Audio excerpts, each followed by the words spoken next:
ଆଜି ଆମେ ଆଲୋଚନା କରିବା ଯୁକ୍ତ 2 ଇଚ୍ଛାଧୀନ ଓଡ଼ିଆ ବିଭାଗର 13 ତାରିଖ ପରୀକ୍ଷା ହେଇଛି। ଯେନ ଆଲୋଚନା କରିବା ପରଶୁରାମର ଭେଟ ମୋଷ୍ଟ ଇମ୍ପୋର୍ଟାଣ୍ଟ 2 ମାର୍କିଆ କ୍ୱେଶ୍ଚନ୍। କାରଣ ପରଶୁରାମ କାହାର ନନ୍ଦନ ଥିଲେ ଓ କେଉଁ କୁଳକୁ ମଣ୍ଡନ କରିଥିଲେ? ପରଶୁରାମ ଋଷି ଯମଦଗ୍ନିଙ୍କର ପୁତ୍ର ଥିଲେ। ତାଙ୍କ ମାତାଙ୍କ ନାମ ଥିଲା ରେଣୁକା। ପରଶୁରାମ ଭୃଗୁକୁଳକୁ ମଣ୍ଡନ କରିଥିଲେ। ପରଶୁରାମ ରାମଚନ୍ଦ୍ରଙ୍କୁ କ'ଣ ଛେଦନ କରିବାକୁ କହିଥିଲେ? ପରଶୁରାମ ଶ୍ରୀରାମଙ୍କ ହସ୍ତକୁ ତାଙ୍କର ବୈଷ୍ଣବ ଧନୁଟି ବଢ଼ାଇ ଦେଲେ। ସେହି ଧନୁରେ ସେ ତାଙ୍କର ପରଲୋକରେ ଥିବା ଦସ୍ତୁର ପାପଭାରକୁ ଛେଦନ କରିବାକୁ କହିଥିଲେ। ଦେଖନ୍ତୁ ଏ ରେଡ୍ ଗୁଡ଼ା ସବୁ ଇମ୍ପୋର୍ଟାଣ୍ଟ ଗୁଡ଼ା ମୁଁ ଖୋଜିକି ମାରିଛି ଆପଣମାନଙ୍କ ପାଇଁ କେବଳ। ବୀରତ୍ୱର ବାଦ୍ୟ ଶୁଣି ପରଶୁରାମ କେଉଁ ସନ୍ଦେହରେ ପଡ଼ିଲେ? କବିତା ପରଶୁରାମ ଭେଟ କବି ବଳରାମ ଦାସ। ବୀରତ୍ୱର ବାଦ୍ୟ ଶୁଣି ପରଶୁରାମଙ୍କର ଧ୍ୟାନ ଭଗ୍ନ ହେଲା।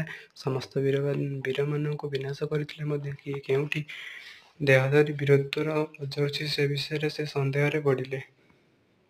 ସୈନ୍ୟ ସମେତ ଯାଇ ରାଜା ଦଶରଥଙ୍କୁ କ'ଣ କହିଲେ? କବିତା ପରଶୁରାମ ଭେଟ କବି ବଳରାମ ଦାସ। ସୈନ୍ୟ ସମେତ ଯାଇ ରାଜା ଦଶରଥଙ୍କୁ କହିଲେ ଯେ ପରଶୁରାମ ରଥରୋଧ କରିଛନ୍ତି। ରାମ ସୀତାଙ୍କର ବିବାହ ପରେ ମିଥିଳା କଟକରୁ ଆସିବା ବେଳେ ରାଜାମାନେ ସେମାନଙ୍କୁ କ'ଣ ଦେଇଥିଲେ? ରାମ ଶିବଧନୁ ଭାଙ୍ଗି ସୀତାଙ୍କୁ ବିବାହ କରି ମିଥିଳା କଟକରୁ ଅଯୋଧ୍ୟା ଅଭିମୁଖେ ଆସିଲେ। ସେମାନେ ଆସିବା ବେଳେ ରାଜାମାନେ ସେମାନଙ୍କୁ ନାନା ଉପହାର ଦେଇଥିଲେ। ମିଥିଳାରୁ ବାହାରି ଶ୍ରୀରାମ କେଉଁ କେଉଁ ସ୍ଥାନରେ ରହିଲେ? ମିଥିଳାରୁ ବାହାରି ଶ୍ରୀରାମ ପ୍ରଥମେ ବୈଶାଳୀପୁରରେ ରହିଲେ। ଏହାପରେ ସେ ବିପୁଳବନ ଓ ସିଦ୍ଧବନ ଗମନ କରି ବିଶ୍ୱାମିତ୍ରଙ୍କର ଆଶ୍ରମରେ ରହିଲେ। 14 ନମ୍ବର ମୋଷ୍ଟ ଇମ୍ପୋର୍ଟାଣ୍ଟ କ୍ୱେଶ୍ଚନ୍।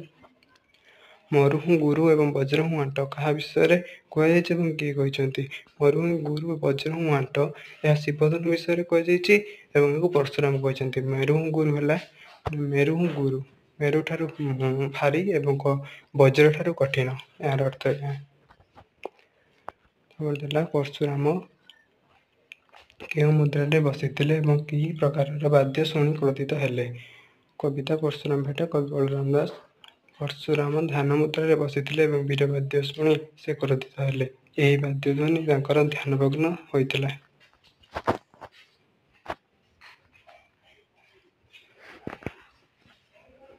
ଦେଖନ୍ତୁ ପିଲାମାନେ ଗୋଟେ ମୋଷ୍ଟ ଇମ୍ପୋର୍ଟାଣ୍ଟ କ୍ୱେଶ୍ଚନ୍। ପରଶୁରାମ ତାଙ୍କ ଶରୀରର କେଉଁ ଅଂଶରେ ନାଗବନ୍ଧ ପିନ୍ଧିଥିଲେ ଏବଂ କଟିରେ କ'ଣ ପରିଧାନ କରିଥିଲେ? ପରଶୁରାମ ଭେଟ କବି ବଳରାମ ଦାସ। କୋପ ଜର୍ଜରିତ ପରଶୁରାମ ବନସ୍ତରୁ ବାହାରିଲେ। ସେ